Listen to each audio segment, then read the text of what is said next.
तो आ गए आप। मैंने इस वीडियो का टाइटल रखा था कि इस वीडियो को मत देखना, लेकिन फिर भी आप आ गए क्योंकि आपको पता है मैं आपके लिए ऐसी खौफनाक और डरावनी कहानियां लेकर आता हूं जो आपको भी अंदर तक डरा देती हैं। आपको लगा होगा कि इस वीडियो का टाइटल है इस वीडियो को देखना नहीं है, लेकिन सब बेचुल होती है। जिस चीज के लिए मना किया जाता है वो चीज जरूर करनी है। लेकिन इस वीडियो में सच में एक बार तो आपको ये लगेगा, काश ये वीडियो को ना देखा होता। अरे इतना डर लग रहा है, कहीं ये सच ना हो। दोस्तों, आज जो कहानी मैं आपके लिए लेकर आया हूं वो बेहद ही डरावनी और खौफनाक है। मेरा यकीन कीजिए आपको भी अंदर तक डर लगेगा। तो चेतावनी देना चाहता हूं, आप भी इस वीडियो को बंद करना चाहते हैं तो कर सकते हैं, लेकिन नहीं, आप में चुल है, अब भी इंतजार कर रहे हैं। तो चलिए अब इस कहानी की तरफ बढ़ते हैं। तो ये कहानी है यूनाइटेड स्टेट्स ऑफ अमेरिका के रहने वाले केविन की। मिजोरी स्टेट का रहने वाला केविन, जिसकी उम्र उस समय 13 साल थी, वो अपने माता पिता से बहुत ज्यादा झगड़ा किया करता था, क्योंकि केविन के माता पिता कभी उसे घुमाने के लिए कहीं लेकर नहीं जाते, क्योंकि दोनों का काम काफी ज्यादा मुश्किल था और उन्हें छुट्टी नहीं मिलती थी और दोनों की फाइनेंशियल कंडीशन अच्छी नहीं थी।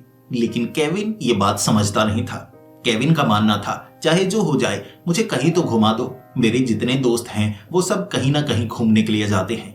अब वो एक अच्छे स्कूल में पढ़ता था जहां जितने बच्चे थे ज्यादातर रईस ज्यादा थे और वो कभी विदेश में घूमने के लिए चले जाते तो कभी यहाँ पर भी डिज्नीलैंड, कैलिफोर्निया कहीं ना कहीं घूमने के लिए चले जाते और हर बार केविन रह जाता। तो जब भी छुट्टियों के बाद सब बच्चे इकट्ठा होते, अपनी अपनी कहानी सुनाते और केविन के पास सुनाने के लिए कभी कोई कहानी नहीं हुआ करती थी। तो अपने माता पिता से वो झगड़ा करने लगा, अरे कहीं तो भेज दो, मैं यहाँ से कहीं अलग जगह पर जाना चाहता हूँ, कैंपिंग के लिए भेज दो, जंगल में पिकनिक के लिए चलते हैं। लेकिन उसके माता पिता एक ऐसे काम में फंसे हुए थे कि उन्हें छुट्टी नहीं मिल पा रही थी और बड़ा घर था उनका, तो घर की EMI उन्हें देने के लिए छुट्टी नहीं लेनी पड़ती। लेकिन केविन झगड़ालू था और उसके बाद केविन कहने लगा कि चाचा जी के पास ही भेज दीजिए। अब केविन का एक अंकल था, यानी उसके पिता के छोटे भाई, जो कि डकोटा में रहते थे। लेकिन अब केविन के जो पिता थे उनके चाचा जी के साथ ज्यादा बनती नहीं थी और केविन के पिता कहा करते थे कि मेरा भाई पहले तो बहुत अच्छा हुआ करता था, अचानक कुछ सालों में उसमें बहुत ज्यादा बदलाव आ गया। सामने बैठा हो तो बात नहीं करता, हमेशा घर जाने की चिंता करता ही रहता है।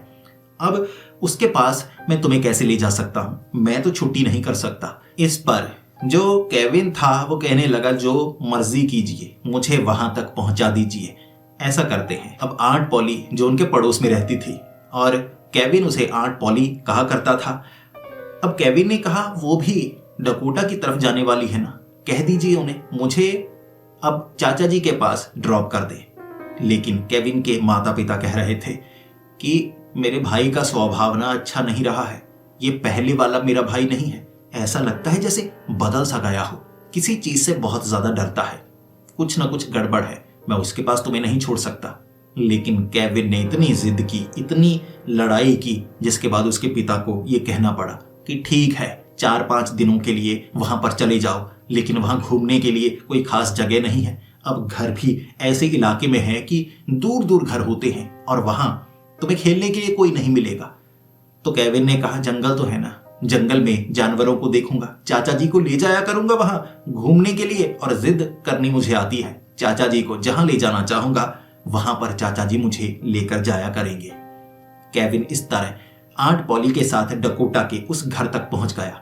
आंट पॉली ने ड्रॉप किया वहां पर केविन को अपने चाचा के पास, और उसके चाचा ज्यादा खुश भी नहीं थे, बल्कि हैरान थे कि केविन यहां पर कैसे आ गया। उसके चाचा ने केविन के पापा के साथ बात की थी कि मत भेजो बच्चे को यहाँ पर, लेकिन केविन जिद्दी था। तो केविन के पिता ने कहा जैसे मर्जी 4-5 दिन निकाल दो ना, पुरानी यादें, तुम मेरे भाई हो ना। तो आखिरकार जो केविन के चाचा थे उन्होंने कहा ठीक है। अब केविन के चाचा का नाम डेविड था। डेविड और केविन उसी कैबिन में रहने वाले थे। पहला दिन जो केविन था वो अपने चाचा को कहने लगा, पहली बार घर से बाहर निकला हूं, यहां मुझे बहुत अच्छा लग रहा है, अलग खाली खाली कमरे, आपने काफी अजीब अजीब सामान रखा हुआ है, आपके पास तो राइफल भी है, लगता है आप शिकार करते हैं। जिसके बाद डेविड केविन से ज्यादा बात नहीं कर रहे और बार बार यही कह रहे मेरे पास समय नहीं है। लेकिन डेविड कोई काम भी नहीं करते, एक टेबल पर बैठे रहते और ऐसे रखकर टेबल को घूरते रहते 2-2 3-3 घंटों तक। अब पूरा दिन ऐसे निकल गया और केविन ने कहा आप कोई काम तो करते नहीं, क्या पूरा दिन यहीं पर बैठे रहते हैं? डेविड ने कहा मैं जरूरी काम करता हूँ, यहाँ पर खाना लेकर आना पड़ता है, लकड़ियाँ लेकर आनी पड़ती हैं, बिजली का प्रबंध नहीं है और यहाँ आग जलाकर खाना बनाना पड़ता है। केविन ने कहा तो मैं आपके साथ चलता हूँ ना, लकड़ियाँ लेकर आएंगे, शाम का वक्त हो गया है। डेविड केविन को साथ ले जाना नहीं चाहते थे, लेकिन केविन इतना जिद्दी था, ऐसे रोता था, बात ही नहीं मानता था। जिसके बाद डेविड को केविन लेकर गए आगे की तरफ। अब डेविड ने कहा तुम मेरे साथ आए हो तो जैसा मैं करूंगा वैसा तुम्हें करना होगा। चलते चलते 2 घंटे रात के वक्त वो एक ऐसे कैबिन में लेकर गए। ये झोंपड़े के समान एक कैबिन था जो जंगल के बीच में बना हुआ। अब वहां पर डेविड रहा करते थे, क्योंकि केविन झगड़ा कर रहा था तो यहां पर उसे लाना पड़ा। डेविड ने कहा मैं असल में यहां पर रहता हूं, लेकिन उस घर में मैं कभी कभी रहता हूं। बाहरी लोग जब आते हैं मैं उस घर में रखता हूं, लेकिन असल में मैं यहां रहता हूं। अब तुम्हें यहां रहना होगा। मैं तुम्हारे कारण हर रोज बदल नहीं सकता। एक दिन मुझे लगा था मैं निकाल सकता हूं, लेकिन नहीं, उस घर में मन नहीं लग रहा, मुझे यहीं पर रहना है। केविन ने कहा ठीक है, तो यहाँ कौन सा बुरा है, जंगल के बीच में बना हुआ घर, यहाँ से जंगली जानवर दिखेंगे, बहुत अच्छा लगेगा। वक्त रात का था। डेविड ने कोई लकड़ियां नहीं काटी, खाना नहीं बनाया। बिना खाना खाए डेविड अपने कमरे में जा चुके थे। लेकिन केविन, जिसे बहुत ज्यादा भूख लगी हुई, अपने चाचा को कहा, लेकिन चाचा ने कमरे का दरवाजा बंद कर लिया। अब केविन को लगा कि खाना शायद मुझे ही बनाना होगा और लकड़ियों पर खाना मुझे बनाना नहीं आता, लेकिन जो चीज है मैं उसे खाने की कोशिश करूंगा। अब किसी तरह घर से बाहर निकलने का मौका मिला है तो यहाँ पर जैसे चाचा जी रहते हैं वैसे मैं रहूंगा। खाना बनाने के लिए ढूंढने लगा, कोई चीज तो होनी चाहिए। फ्रिज में कुछ नहीं था। खाने की चीजें एक बक्से में रखी हुई जो कि खराब हो चुकी थी। तो केविन को लगा चाचा जी क्या खाते होंगे, मेरा तो भूख के मारे बुरा हाल हो चुका है। केविन ढूंढने लगा। तब केविन को आवाज सुनाई दी, ऐसा लग रहा था कोई जानवर आसपास हो। केविन ने बाहर झांक कर देखा। बाहर लाइट जरूर लगी थी, लेकिन कोई नजर नहीं आ रहा। हर तरफ देखने के बाद उसे महसूस हुआ जैसे कोई जानवर घर के अंदर ही हो। उसके बाद वो डर गया, अपने कमरे में चला गया। जिसके बाद पूरी रात अपने कमरे से बाहर निकलने की उसकी हिम्मत नहीं हुई। सुबह सुबह जब डेविड अपने कमरे से बाहर आ चुके थे, केविन ने भी वो आवाज सुनी चलने की और वो भी अपने कमरे से बाहर आया और डेविड को कहने लगा कि पूरी रात मैंने कुछ नहीं खाया, आपने कुछ बनाया ही नहीं। तो डेविड ने कहा मुझे इसकी आदत नहीं है, जब मुझे खाने का मन करता है तब मैं खाना बनाता हूँ। अब तुम्हें यहाँ रहना है तो ऐसे ही काम चलाना होगा, जो मैं करता हूँ वैसा तुम्हें करना होगा। अब केविन जिद कर रहा, लेकिन उसके चाचा को कोई फर्क ही नहीं। अब माँ बाप को फर्क पड़ रहा था कि बच्चा रो रहा है, बीमार ना हो जाए, लेकिन डेविड कह रहा जो करना है अपने कमरे में करो, मुझे परेशान मत करो। और जो डेविड थे वो एक टेबल पर बैठ जाते और टेबल को देखते रहते, जिसके बाद अपने आप से बुड़बुड़ाते भी। और जब अपने आप से बुड़बुड़ाते, कम आवाज में बुड़बुड़ाते, क्या बोल रहे होते? कभी तो केविन को लगता कि मुझे गालियां तो नहीं निकाल रहे, मेरे बारे में ही बोल रहे होंगे, लेकिन कोई बात नहीं, 4-5 दिन यहां पर निकालूंगा, बड़ी मुश्किल से निकला हूं। फिर केविन ने डेविड को बताया कि मुझे लगता है घर के अंदर कोई जानवर आता है, मुझे एक जानवर की आवाज सुनाई दे रही थी। डेविड एकदम चौकन्ने हो गए और डेविड ने केविन को कहा जिस जानवर की आवाज सुनाई देती है ना, उससे दूर रहना, अपने कमरे में चले जाना जब वो आवाज आए। उस आवाज के पीछे जाने की कोशिश मत करना, वरना तुम्हारे साथ बहुत बुरा हो सकता है। अब केविन जिस चीज को मना किया जाता वो चीज जरूर किया करता था। तो केविन सोच रहा कि शायद हो सकता है किसी तरह कोई जंगली जानवर इन्होंने रखा हो, ऐसा जानवर जिसे रखना प्रतिबंधित हो। ये नहीं चाहते किसी को पता लगे, लेकिन हो सकता है कोई खूंखार जानवर भी हो। लेकिन नजर तो कहीं नहीं आ रहा। रात के वक्त आवाज आ रही थी, तो कहां से आवाज आ रही थी, मैं एक बार जानना चाहता हूं। डेविड अब जंगल में जाने वाले थे। केविन डेविड के साथ पूरा दिन उन्होंने शिकार किया और केविन को अच्छा लग रहा कि डेविड कितना बढ़िया शिकार करते हैं। राइफल को एक तरफ रखा होता है, लकड़ी लेते हैं, उसे छीलते हैं, तेज नोक बनाते हैं, मारते हैं, जानवर को अपने हाथ से ही पकड़ लेते हैं। ये तो पक्के शिकारी लगते हैं। लेकिन पिता ने कभी बताया ही नहीं कि चाचा जी इतने पक्के शिकारी हैं। ऐसे 2-3 हिरण मार डाले थे उसके चाचा ने। अब उनकी लाशें वापस घर लेकर आए, यानी अगले कई दिनों तक खाने का इंतजाम होने वाला था। एक हिरण की खाल को उतारा, खाल को एक तरफ रखा, उसे पकाया और शाम के वक्त उस हिरण के मांस को खाया। और जो केविन था उसे भरपेट खाना मिला था। इससे पहले तो बिस्किट वगैरह जो लेकर आया था उससे काम चलाना पड़ रहा था। घर में ब्रेड वगैरह तो खराब ही थी, बड़ी मुश्किल से थोड़ी गर्म करके वो खानी पड़ रही थी। अब अच्छा गोश्त खाने को मिला था। लेकिन रात का वक्त हो गया और डेविड एक तरफ बैठे हुए। जो केविन था उसे लगा मैं सुनूं तो सही, मेरे खिलाफ कुछ बोल रहे होंगे, मेरे पिता के खिलाफ कुछ बोल रहे होंगे कि बच्चे को भेज दिया। चाचा जी को लगता नहीं कि बच्चे पसंद हैं, लेकिन मैं तो यहां पर रहूंगा, अपने हैं, मुझे झेलना पड़ेगा। अब जो वो कुर्सी और टेबल पर बैठे होते ना, एक तरफ लगा हुआ था, पास में दीवार थी, लकड़ी की दीवार पतली सी। अब उसके आर पार आवाज जाती है। जो केविन था दीवार के साथ कान लगाकर एक छेद के जरिए ये सुनना चाहता था कि वो बड़बड़ा क्या रहे हैं। और केविन ने सुना उसके चाचा क्या बड़बड़ा रहे थे। उसके चाचा कह रहे थे खाना तो उसे भी खिलाना होगा, अगर मैं उसे खाना नहीं खिलाऊंगा तो वो भूख के मारे मर जाएगा, खाना तो उसे भी खिलाना होगा।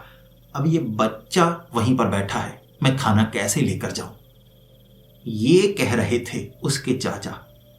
और जो केविन था सोचने लगा, यानी ये मेरी बात नहीं कर रहे, ये किसी और की बात कर रहे हैं, किसी और को खाना खिलाना होगा। लेकिन आवाज धीमी बात कर रहे हैं तो ये नहीं चाहते कि मुझे सुनाई दे, आखिर ये किसे खाना खिलाना चाहते हैं। केविन ये सोचता रहा और रात के वक्त उसके चाचा अपने कमरे में चले गए और कह रहे थे मुझे परेशान मत करना रात के वक्त। अब उसके चाचा अपने कमरे में, केविन बाहर बैठा हुआ सोच रहा था गोश्त के कुछ टुकड़े खा ही लेता हूं, ऐसा ना हो कि चाचा जी ये किसी और को देकर आ जाएं। अब यहां कोई नजर भी नहीं आ रहा, जंगल में ये कैसा झोंपड़ा सा बनाया हुआ है, गंदगी ये साफ नहीं करते। जो खाल थी हिरण की उतारी हुई एक तरफ रखी, मक्खियां आने लगी थी, लेकिन उन्होंने उस खाल को फेंका नहीं। जो केविन था उसे लग रहा चाचा जी बड़े गंदे तरीके से रहते हैं, लेकिन मैं बाकी बचा थोड़ा गोश्त खा लूं। काफी ज्यादा संख्या में था, थोड़ा सा केविन ने खाया और अब पूरी तरह से शांति थी। तो उसे आवाज सुनाई दी किसी जानवर की, वो डर गया। उसके बाद वो वापस गया अपने कमरे में। अब केविन को वो जानवर की आवाज घर के अंदर से सुनाई दे रही थी। उसे लग रहा कि घर के अंदर कोई जानवर है जिसे बांधा गया है, गुर्रा रहा है। फिर वो बाहर निकला, चाचा जी के कमरे में कान लगाकर दरवाजे पर सुनना चाहता था। ये आवाज वहां से नहीं आ रही, दूसरे कमरे से आ रही, और ये वो कमरा था जिसे बंद किया गया था, ताला लगाया गया था। तो केविन देख रहा कि इस कमरे से आवाज आ रही है, कुछ ना कुछ इसमें मौजूद है। लेकिन क्या है, नीचे से देखा, ऊपर से देखा, अंदर नजर आ रहा था कोई मौजूद नहीं था। गुर्राने की आवाज वहीं से आ रही, ऐसा लग रहा था जैसे कोई भारी जानवर हो या कोई इंसान कराह रहा हो, ऐसी आवाज थी। केविन को लगा कुछ गड़बड़ है, तो मैं चाचा जी से कल पूछूंगा। अगले दिन केविन ने डेविड से बात की। रात को जानवर की आवाज आ रही थी, आपने कोई जानवर को रखा हुआ है? डेविड गुस्से में आ गए और कहने लगे दरवाजा खुला है, निकल जाओ, यहां रुकने की जरूरत नहीं है तुम्हें। उस कैबिन में रुकना चाहते हो जा सकते हो, वहां खाने पीने की चीजें हैं। यहां रहना है तो जैसा मैं कहता हूं वैसा करना होगा, ज्यादा खंगालने की ढूंढने की कोशिश मत करना। जब ये बात डेविड कर रहे थे, केविन ने देखा वो जो ताला लगा हुआ था वो मोटा ताला था, उसकी चाबी लंबी वाली होगी। और जो डेविड थे उन्होंने गले में चाबी पहनी हुई, एक धागे के साथ चाबी जो शर्ट से बाहर नजर आ रही। केविन को लगा उस कमरे की जो ताले की चाबी है चाचा जी के पास है, एक बार कमरे के अंदर देखूं कौन सा जानवर है। और गोश्त भी चेक किया केविन ने, जब वो थोड़ा सा गोश्त खाकर कमरे में चला गया था सुबह, अब चेक किया वो मौजूद नहीं, यानी भारी संख्या में गोश्त किसी को खिलाया गया था। यकीनन बाहर तो फेंका नहीं होगा, उस जानवर को खिलाया है। कौन सा जानवर है देखूं तो सही। वैसे भी बड़ी मुश्किल से घर से बाहर आया हूं, जानना जरूर चाहूंगा। केविन रात को पूरी तरकीब लगा चुका था कि डेविड के कमरे में जाएगा। कैसे जाएगा उसने देख लिया था। उस घर को चारों तरफ से खिड़की एक तरफ की लूज है, उस कमरे में जाया जा सकता है।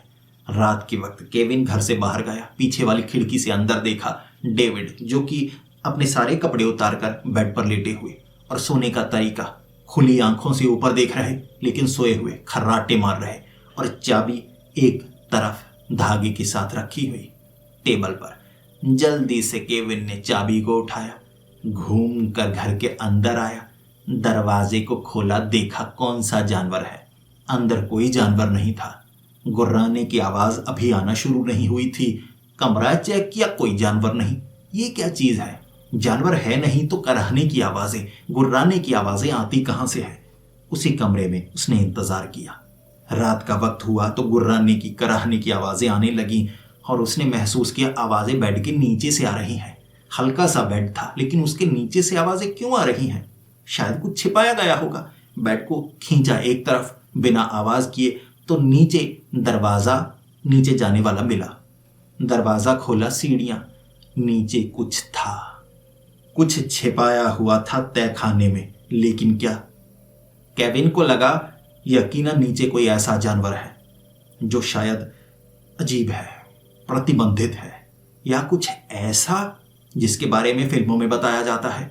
ऐसा तो नहीं कोई एलियन हो, ऐसा तो नहीं कोई जादुई जानवर हो, ऐसा तो नहीं कोई जिन्न हो, कुछ भी हो सकता है। वाह, कुछ देखने को मिलेगा। अगर चाचा जी सीढ़ियों का इस्तेमाल करके गोश्त लेकर नीचे जाते हैं तो मैं भी जा सकता हूं, नुकसान तो नहीं होगा। सीढ़ियों से धीरे धीरे नीचे उतर रहा और मांस के छोटे मोटे टुकड़े वहां पड़े हुए उसे नजर आ गए। उसने सूंघे और पहचान लिया, हिरण का मांस है। ये तो वही गोश्त है जो हमने बनाया था, पकाया था लकड़ियों के ऊपर। यानी चाचा जी नीचे मांस डालकर आए हैं। जानवर देखूं। अब नीचे से साफ आवाजें आ रही, जंजीर की आवाज। किसी जानवर को जंजीर के साथ बांधा गया था। केविन को लगा बांधा गया है जानवर। देखूं तो अंदर लाइट नहीं है। अच्छे से सोलर पैनल काम भी कर रहे हैं या लाइट को बंद किया गया है? ऊपर तो लाइटिंग सिस्टम ठीक ठाक था। यहां पर बिजली का बंदोबस्त नहीं था, लेकिन सोलर पैनल से लाइटिंग सिस्टम बैटरीज के साथ किया हुआ था। नीचे बटन किस तरफ है? ढूंढने लगा। आगे उसे बटन मिला, बटन दबाया, रोशनी हुई। रोशनी हुई, तहखाने में सब कुछ नजर आया। जो उसे नजर आया उस पर वो यकीन नहीं कर पा रहा। सामने कोई था जिसे वो पहचानता था। हूबहू उसके चाचा जी जैसा दिखने वाला आदमी। गले में चेन बांधी गई, बाजुओं पर चेन बांधी गई, पैरों पर चेन बांधी गई, होंठ सिले गए थे। लोहे की तार से होंठ सिले गए थे। आंखें सिली गई थी और थोड़ा सा छेद था आंखों में। देख नहीं पा रहा था सामने जो था। चाचा जी जैसा दिखने वाला। पिताजी ने कभी बताया नहीं चाचा जी का कोई जुड़वा भाई भी है। केविन जवाब चाहता था, लेकिन जवाब मिलता तो कैसे मिलता? होंठ तो सिले हुए थे। सामने से उस आदमी ने भी जब केविन को देखा, उसने बोलने की कोशिश की और गुर्राने की आवाज आने लगी, कराहने की आवाज आने लगी। कैसे? होंठ तो सिले हुए थे ना। गला कटा हुआ था। जब किसी का गला कटता है तो खून निकलता है, लेकिन गला ऐसे कटा था कि सिला भी गया था कि खून ना निकले, और यहां छेद था जिससे आवाज आ रही। जब केविन ने यह देखा, उसके हाथ पांव फूल गए। ऐसी बेरहमी से बांधा गया है कि चेन को लपेटा नहीं गया है, यहां छेद करके उसके बीच से चेन को निकाला गया है। बांधा ऐसे गया है कि बचा नहीं जा सकता, वो भाग नहीं सकता।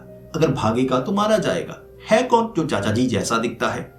इस पर केविन ने जवाब मांगने की कोशिश की। केविन डरा हुआ था। वो गोश्त को खाता भी ऐसे होगा कि गले के जरिए पेट में फेंकता होगा, बिना मुंह के खाने का यह तरीका। लेकिन वो गुर्राने लगा, चिल्लाने लगा, पूरा जोर लगाने लगा। वो कुछ कहना चाहता था, इशारे कर रहा, लेकिन केविन उसे बचाता तो बचाता कैसे? इतने में तहखाने का दरवाजा खोलकर चाचा जी आ गए। सीढ़ियों पर खड़े केविन घबराया और कहने लगा, ये हूबहू आपके जैसे दिखते हैं। कौन है ये? आपके भाई हैं या क्या हैं? जिस पर उसके चाचा जी ने जवाब दिया, ये डेविड है, तुम्हारे चाचा। केविन ने पीछे मुड़कर सवाल पूछा, ये डेविड है तो आप कौन हैं? और उसके वो चाचा बने हुए आदमी ने जवाब दिया, मैं वो हूं जिसे इसने यहां पर ढूंढा था। मैं इंसान नहीं हूं और तुम सच जान गए हो। अब तुम्हें भी यहीं पर रहना होगा। और उसके बाद जो केविन था उसके साथ वैसा हुआ जैसा उसके चाचा के साथ हुआ था।